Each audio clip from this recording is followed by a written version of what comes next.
नमस्कार सर्वांना, स्वागत आहे आपल्या युट्यूब चॅनलवरती. हायकोर्टाची एक मोठी भरती पडलेली आहे आणि त्याच्यामध्ये क्लर्कसाठी 90 मार्काचा लेखीचा पेपर आहे आणि या 90 पैकी 10 मार्काला 10 प्रश्न कॉम्प्युटरचे आहेत. हा अतिशय महत्वाचा टॉपिक आहे. जर तुम्हाला पोस्ट पाहिजे असेल तर इथे तुम्हाला आउट ऑफ मार्क घेणंच आहे.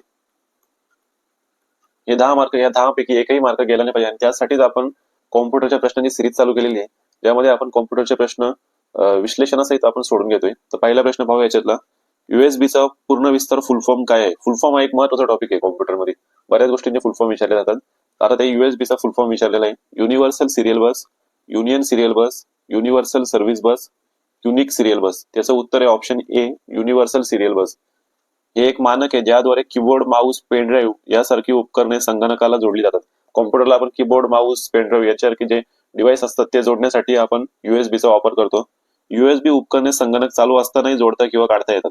म्हणजे आपलं कॉम्प्युटर चालू असेल तेव्हाही सुद्धा आपण युएसबीची उपकरणे आपण जोडू शकतो किंवा आपण ती काढू शकतो. सध्या बाजारामध्ये USB 2.0, USB 3.0 आणि USB C हे प्रकार प्रचलित आहेत. पुढील प्रश्न पाहूया. लॅन म्हणजे काय? तर large area network, local area network, light area network, logical area network. त्याचं उत्तर आहे ऑप्शन बी, लोकल एरिया नेटवर्क. हे एका छोट्या भौगोलिक क्षेत्रापुरते मर्यादित असते, जसे एक घर, ऑफिस किंवा शाळा.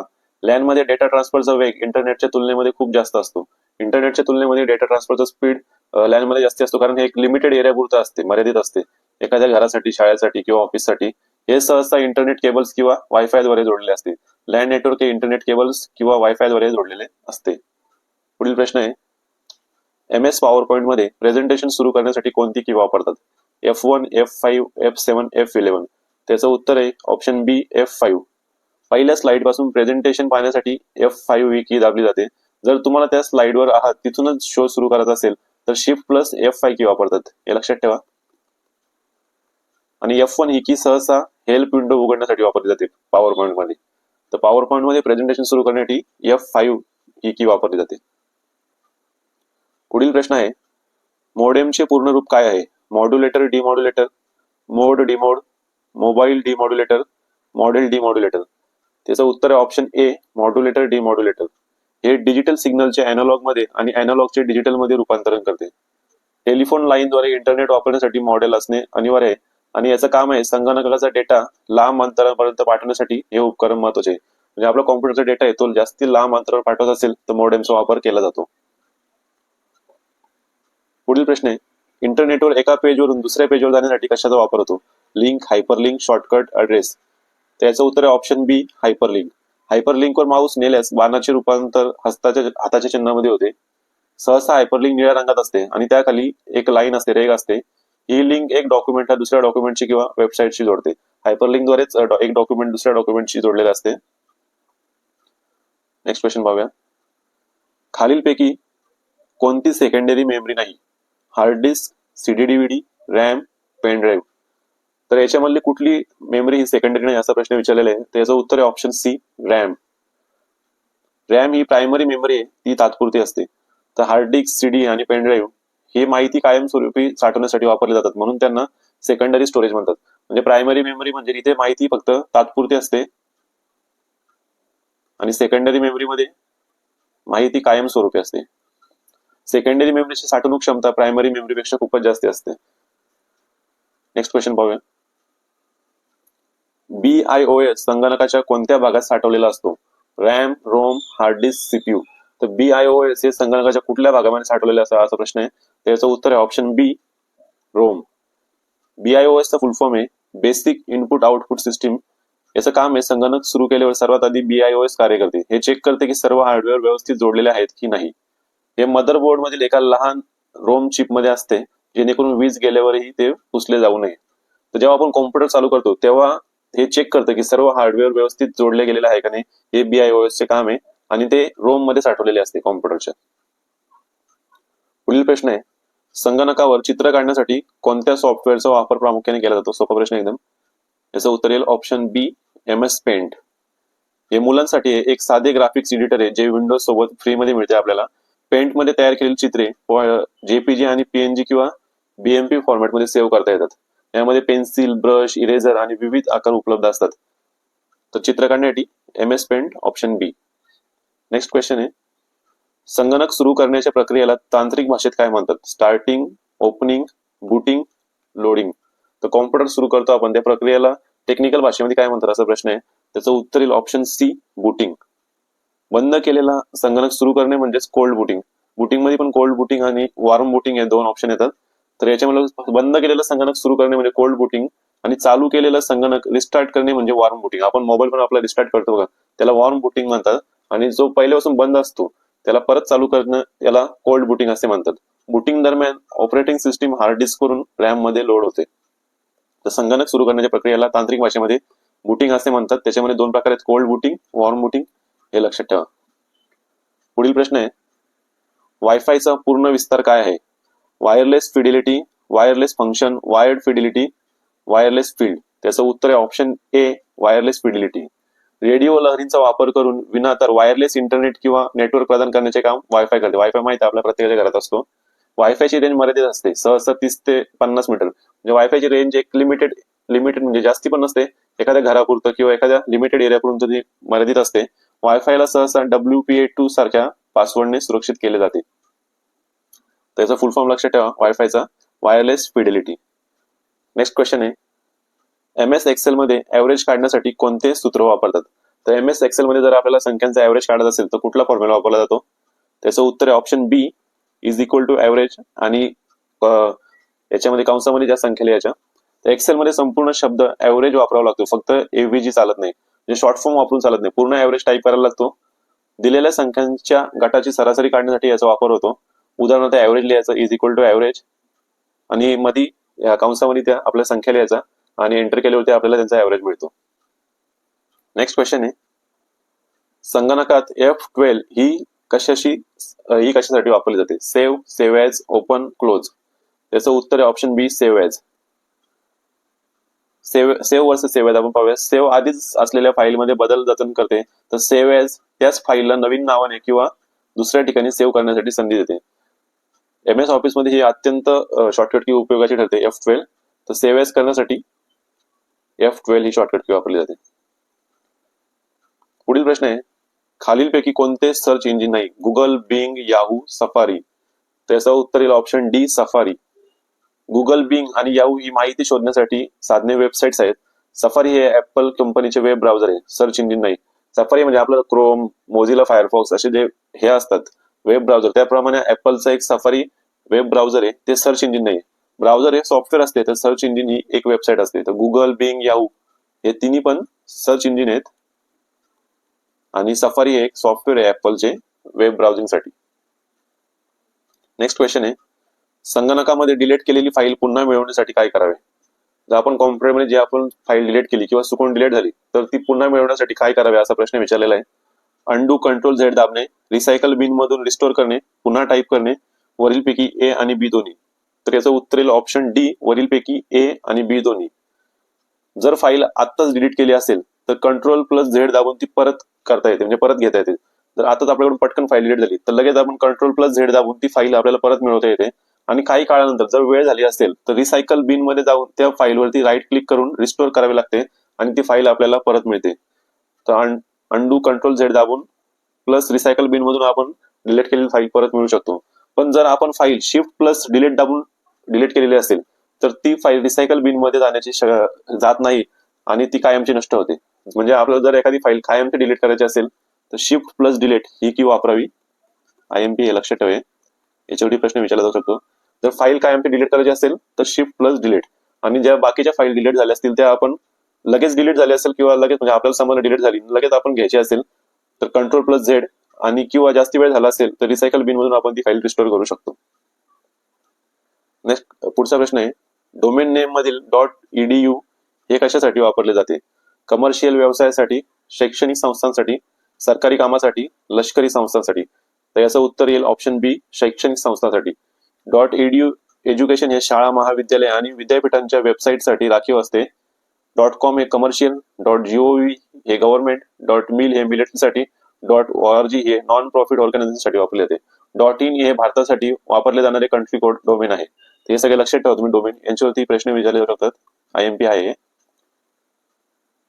पुढील प्रश्न आहे, संगणकाचा वेग कशामध्ये मोजला जातो? Bytes, hertz, kilograms, metre. याचं उत्तर येईल ऑप्शन बी, हर्ट्ज. सीपीयू एका सेकंदात किती प्रक्रिया करू शकतो हे हर्ट्ज मध्ये मोजले जाते. सध्याचे प्रोसेसर 2.4 गिगा हर्ट्ज किंवा त्याहून अधिक वेगाचे असतात, म्हणजे अब्जावधी क्रिया प्रति सेकंदामध्ये कॉम्प्युटर करू शकतो.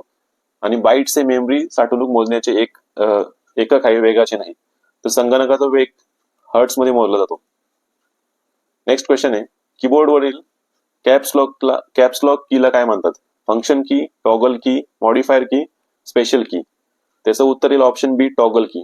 टॉगल की म्हणजे ज्या कीचा वापर एकदा दाबल्यावरती ऑन किंवा दुसऱ्यांदा दाबल्यावर ऑफ असा होतो, त्याला टॉगल की म्हणतात. आपण कॅप्सलॉक दाबल्यावर बघा, आपला लेटर कॅपिटल होतात, परत कॅप्सलॉक दाबला तर ते ऑफ होतं आणि आपल्या स्मॉल लेटर मध्ये आपण टाईप करू शकतो. अशा प्रकारे ऑन आणि ऑफ करण्यासाठी टॉगल कीचा वापर होतो. याची उदाहरणे आहेत कॅप्सलॉक, नमलॉक, स्क्रोल लॉक. ही की सुरू असताना कीबोर्डवरती एक छोटा दिवा किंवा लाईट लागतो. आपण कॅप्सलॉक दाबला की कीबोर्डवरती एक लाईट पेटते, त्याच्यामुळे आपल्याला समजतं कॅप्सलॉक ऑन आहे. नेक्स्ट क्वेश्चन पाहूया. Control plus alt plus delete या बटनांचा संच कशासाठी वापरला जातो? संगणक बंद करण्यासाठी, टास्क मॅनेजर उघडण्यासाठी किंवा रिस्टार्टसाठी, प्रिंट करण्यासाठी, गाणी ऐकण्यासाठी. तर control plus alt plus delete या बटनाचा संच कशासाठी वापरला जातो असा प्रश्न आहे. त्याचं उत्तर येईल ऑप्शन बी, टास्क मॅनेजर उघडण्यासाठी किंवा रिस्टार्टसाठी. जेव्हा संगणक हँग होतो किंवा एखादा प्रोग्राम बंद होत नाही तेव्हा ही की वापरतात. विंडोज मध्ये लॉग इन किंवा पासवर्ड बदलण्यासाठी सुद्धा ही स्क्रीन उपयोगी पडते. याला 3 फिंगर सॅल्यूट असेही म्हटले जाते. म्हणजे आपला संगणक हँग झाला किंवा एखादा प्रोग्राम बंद होत नाही, आपण बाकीच्या की दाबून काहीच होत नाही, तर जेव्हा control plus alt plus delete ही की दाबली तर टास्क मॅनेजर उघडते आणि आपला कॉम्प्युटर रिस्टार्ट होतो. पुढील प्रश्न आहे, ईमेलचे जनक कोणाला मानले जाते? Ray Tomlinson, Tim Berners-Lee, Mark Zuckerberg, Charles Babbage. त्याचं उत्तर आहे ऑप्शन ए, रे टॉमलिन्सन. 1971 मध्ये त्यांनी पहिल्यांदा एका संगणकावरून दुसऱ्या संगणकावर संदेश पाठवला. तर ईमेलचे जनक रे टॉमलिन्सन यांना मानले जाते आणि 1971 मध्ये त्यांनी पहिल्यांदा एका संगणकावरून दुसऱ्या संगणकावर संदेश पाठवला होता. आणि आपण ईमेल मध्ये त्या @ चिन्ह वापरतो, ईमेल पत्त्यामध्ये @ चिन्ह वापर करण्याची सुरुवात त्यांनीच केली होती. आणि हे टिम बर्नर्स-ली यांनी WWW वर्ल्ड वाईड वेबचा शोध लावला, हे पण इम्पॉर्टंट आहे. मार्क झुकरबर्ग हे फेसबुकचे संस्थापक आहेत आणि चार्ल्स बॅबेज यांना फादर ऑफ कॉम्प्युटर म्हटले जाते. म्हणजे प्रत्येक गोष्ट इम्पॉर्टंट आहे. ईमेलचे जनक रे टॉमलिन्सन, टिम बर्नर्स-ली यांनी WWW वर्ल्ड वाईड वेबचा शोध लावला, मार्क झुकरबर्ग हे फेसबुकचे संस्थापक आणि चार्ल्स बॅबेज हे फादर ऑफ कॉम्प्युटर यांना म्हटले जाते. हे चारही तुम्ही लक्षात ठेवा. पुढील प्रश्न आहे, संगणकामध्ये जेपीजी किंवा जेपीईजी चा संबंध कशाशी येतो? Audio file, video file, image photo file, text file. तर जेपीजी आणि जेपीईजीचा संबंध इमेज फोटो फाईल मध्ये येतो. याचं पूर्ण रूप आहे जॉईंट फोटोग्राफिक एक्सपर्ट्स ग्रुप. आणि ही फाईल कॉम्प्रेस केलेली असते, त्यामुळे फोटोचा दर्जा चांगला राहतो आणि फाईलची साईज कमी होते. इतरही फॉर्मॅट आहेत, पीएनजी पारदर्शक फोटोसाठी किंवा GIF अॅनिमेटेड फोटोसाठी. तर जेपीजी किंवा जेपीईजी हे ऑप्शन सी इमेज फोटोशी संबंधित आहेत. पुढील प्रश्न आहे, एका निबलमध्ये किती बिट्स असतात? 8 बिट्स, 4 बिट्स, 16 बिट्स, 2 बिट्स. तर एका निबलमध्ये किती बिट्स असतात असं विचारलेलं आहे. तर याचं उत्तर येईल ऑप्शन बी, 4 बिट्स. निबल हे संगणकाच्या मेमरीमधील माहिती मोजण्याचे एकक आहे. 4 बिट्सच्या समूहाला एक निबल म्हणतात. म्हणजे 4 बिट्स मिळून एक निबल तयार होतो आणि याला अर्धा बाईट सुद्धा म्हणतात. एक बाईट म्हणजे 8 बिट्स असतात, त्यामुळे निबलला अर्धा बाईट म्हणतात, कारण एक बाईट म्हणजे 8 बिट्स असतात. तर 4 बिट्समुळे निबलला अर्धा बाईट सुद्धा असे म्हटला जातो. हा शब्द सहसा बायनरी कोडिंग आणि मायक्रो प्रोसेसरच्या संदर्भात वापरला जातो निबल. तर निबल मध्ये एकूण 4 बिट्स असतात आणि 8 बिट्स मिळून एक बाईट तयार होतो, हे लक्षात ठेवा. पुढील प्रश्न आहे, MS वर्ल्ड मध्ये डॉक्युमेंटच्या सुरुवातीला जाण्यासाठी कोणती शॉर्टकट की वापरतात? Page up, control home, control plus up arrow. तर MS वर्ल्ड मध्ये आपल्या डॉक्युमेंटच्या सुरुवातीला जायचं असेल तर ऑप्शन बी कंट्रोल प्लस होम ही शॉर्टकट की वापरली जाते. केवळ होम की दाबल्याने कर्सर फक्त त्या ओळीच्या सुरुवातीला येतो, परंतु कंट्रोल प्लस होमने कर्सर थेट डॉक्युमेंटच्या पहिल्या पानावरती नेला जातो. जर तुमचे डॉक्युमेंट 500 पानांचे असेल तर पहिल्या पानावर जाण्यासाठी हा सर्वात वेगवान मार्ग आहे. डॉक्युमेंटच्या शेवटच्या पानावर जाण्यासाठी कंट्रोल एंड ही की वापरली जाते. म्हणजे आपण एखादा डॉक्युमेंट पाहतोय आणि आपण खूप पुढे गेलेलो आणि नंतर आपल्याला पहिल्या पेजवर जायचं असेल तर त्याच्यासाठी कंट्रोल प्लस होम ही की दाबली जाते आणि त्याद्वारे आपण डॉक्युमेंटच्या पहिल्या पेजवर जाऊ शकतो. आणि जर डॉक्युमेंटच्या शेवटच्या पेजवर जायचं असेल तर कंट्रोल प्लस एंड ही की वापरली जाते. पुढील प्रश्न पाहूया. व्हायरसचे पूर्ण रूप फुल फॉर्म काय आहे? तर व्हायरसचा फुल फॉर्म विचारलेला आहे. Vital information resources under seize, very important record user system, verify information resource under system, visual information record unit. त्याचं उत्तर आहे option A, vital information resources under seize. याचा अर्थ, शाब्दिक अर्थ असा होतो की तुमची महत्वाची माहिती धोक्यात आहे. म्हणजे आपल्या कॉम्प्युटरमध्ये व्हायरस आला की जो आपला डेटा आहे, आपली इन्फॉर्मेशन आहे, ती एक प्रकारे धोक्यात आली याचा अर्थ होतो. हा एक प्रकारे मानवनिर्मित प्रोग्राम असतो जो संगणकाची कार्यक्षमता कमी करण्यासाठी किंवा माहिती चोरी करण्यासाठी बनवला जातो. डाटा चोरी करण्यासाठी किंवा आपल्या कॉम्प्युटरची कार्यक्षमता कमी करण्यासाठी व्हायरसचा वापर होतो. इंटरनेटवरून फाईल्स डाउनलोड करताना किंवा संक्रमित पेनड्राईव्ह लावल्यामुळे त्याचा प्रसार होतो. एखादा पेनड्राईव्ह असेल त्याच्यामध्ये ऑलरेडी व्हायरस असेल, तो आपल्या पीसीला जॉईन केला किंवा लॅपटॉपला जॉईन केला, मोबाईलला जॉईन केला, तर त्याद्वारे हा व्हायरसचं संक्रमण होतो. आणि इंटरनेटवर आपण एखाद्या इलिगल वेबसाईटवरून किंवा ज्या वेबसाईट सिक्युअर नाहीत त्यांच्यावरून एखादी फाईल डाउनलोड केली, त्यामुळे सुद्धा आपल्या सिस्टीम मध्ये व्हायरसचा शिरकाव होऊ शकतो. पुढील प्रश्न आहे, मदरबोर्डला अजून कोणत्या नावाने ओळखले जाते?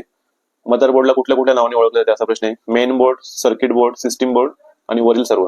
तर याचं उत्तर येईल ऑप्शन डी, वरील सर्व. हा संगणकाचा मुख्य सर्किट बोर्ड असतो जो सर्व अंतर्गत भागांना एकमेकाशी जोडतो. मदरबोर्ड हा संगणकाचा मेन सर्किट बोर्ड असतो जो सर्व इंटरनल भागांना एकमेकाशी जॉईन करतो. सीपीयू, रॅम, हार्ड डिस्क आणि पॉवर सप्लाय हे सर्व मदरबोर्डवरती जोडलेले असतात. विविध भागामध्ये डेटा आणि विजेचा प्रवाह सुरळीत चालू ठेवणे हे याचे प्रमुख काम असते. म्हणजे विविध भागामध्ये डेटा आणि जो इलेक्ट्रिसिटीचा फ्लो असतो तो सुरळीत चालू ठेवणे हे मदरबोर्डचे मेन काम असते. पुढील प्रश्न आहे, MS एक्सेल मध्ये कॉलम कशाने दर्शवले जातात? तर MS एक्सेल मध्ये कॉलम कशाने दर्शवले जातात, इंडिकेट केले जातात असा प्रश्न आहे. 1, 2, 3 म्हणजे नंबर्सने, ABC अल्फाबेट्सने, रोमन अंकामध्ये, विशेष चिन्हाने. त्याचं उत्तर आहे ऑप्शन बी, ABC अल्फाबेट्समध्ये. MS एक्सेल मध्ये कॉलम अल्फाबेट्स मध्ये दर्शवले जातात. उभे रकाने कॉलम्स एक्सेल मध्ये उभ्या रकान्यांना अक्षरांनी ABC नाव दिलेले असते आणि आडव्या रकाने ज्या रो असतात त्या आडव्या ओळी आकड्यांनी म्हणजेच नंबर्सनी दर्शवलेले असतात, ओळखले जातात. जुन्या व्हर्जन मध्ये 256 कॉलम असायचे, पण आता नवीन व्हर्जन मध्ये 16,384 पर्यंत कॉलम असू शकतात. तर हे इम्पॉर्टंट तिन्ही पॉईंट. कॉलम हे अल्फाबेट्सने दर्शवले जातात आणि नंबर्सनी रो दर्शवले जातात. म्हणजे ज्या आडव्या रकाने असतात रो त्या नंबर्सनी दर्शवले जातात. हे पण IMP आहे. आणि जुन्या व्हर्जन मध्ये 256 कॉलम असायचे MS एक्सेलच्या, तर आता नवीन व्हर्जन मध्ये एकूण 16,384 पर्यंत कॉलम असू शकतात. हे पण महत्वाचे HOD प्रश्न विचारला जाऊ शकतो. नेक्स्ट क्वेश्चन आहे, IP ऍड्रेसचे पूर्ण रूप काय आहे? Internet provider, internet protocol, internal protocol, instant protocol. तर IP ऍड्रेसचे आपल्याला फुल फॉर्म पूर्ण रूप विचारलेले आहे. त्याचं उत्तर आहे इंटरनेट प्रोटोकॉल, ऑप्शन बी. इंटरनेटला जोडलेल्या जगातील प्रत्येक उपकरणाला एक विशिष्ट नंबर असतो, त्याला IP ऍड्रेस म्हणतात. म्हणजे जो कुठलाही डिव्हाइस असेल जो इंटरनेटशी जोडलेला आहे त्याला एक विशिष्ट नंबर असतो, एक विशिष्ट सिरियल नंबर असतो, त्याला IP ऍड्रेस म्हणतात. माहिती अचूक ठिकाणी पोहोचण्यासाठी याचा वापर होतो. IPv4 32 बीट आणि IPv6 128 बीट हे याचे दोन प्रमुख प्रकार आहेत. तर IP ऍड्रेसचे दोन प्रमुख प्रकार कुठले आहेत? IPv4 आणि IPv6 याचे दोन प्रमुख प्रकार आहेत आणि याचा फुल फॉर्म आहे इंटरनेट प्रोटोकॉल. पुढील प्रश्न आहे, माऊसच्या डाव्या बटनाचा लेफ्ट क्लिक दोनदा वेगाने वापर केल्यास काय होते? फाईल डिलीट होते, फाईल किंवा फोल्डर उघडते, मेन्यू दिसतो, संगणक बंद होतो. म्हणजे आपल्या माऊसचा जो लेफ्ट की असते, लेफ्ट बटन असतो, तो आपण पटकन 2 वेळा दाबला तर काय होतं? त्याचं उत्तर आहे ऑप्शन बी, फाईल किंवा फोल्डर उघडते. या क्रियेला डबल क्लिक असे म्हणतात. याचा वापर प्रामुख्याने एखादा प्रोग्राम सुरू करण्यासाठी होतो. सिंगल क्लिक, एकदा क्लिक केल्याने फाईल किंवा फोल्डर फक्त सिलेक्ट केले जाते, निवडले जाते. राईट क्लिक, उजवे बटन एकदा दाबल्याने त्या फाईलशी संबंधित पर्यायांची यादी दिसते आपल्याला. म्हणजे आपण जेव्हा कॉम्प्युटर वापरत असतो तेव्हा डबल क्लिक केला तर ते एखादा फोल्डर आपल्याला उघडत असेल तेव्हा आपण डबल क्लिक करतो आणि तो फोल्डर उघडला जातो. सिंगल क्लिक केल्यावरती फक्त तो फोल्डर सिलेक्ट होतो आणि राईट क्लिक केला तर आपल्याला त्या फोल्डर विषयी जे पर्याय असतात, डिलीट करणं, प्रॉपर्टीज, रिनेम, हे आपल्याला पर्याय दिसतात आणि आपण तिथे ते एडिट करू शकतो. पुढील प्रश्न आहे, संगणकीय भाषेत इन्फॉर्मेशन म्हणजे काय? कच्चा डेटा, रॉ डेटा, प्रक्रिया केलेला डेटा, प्रोसेस डाटा, मेमरी मधील फाईल, व्हायरस मुक्त फाईल. तर कॉम्प्युटरच्या भाषेमध्ये इन्फॉर्मेशनला काय म्हणतात? त्याचं उत्तर आहे ऑप्शन बी, प्रक्रिया केलेला डेटा.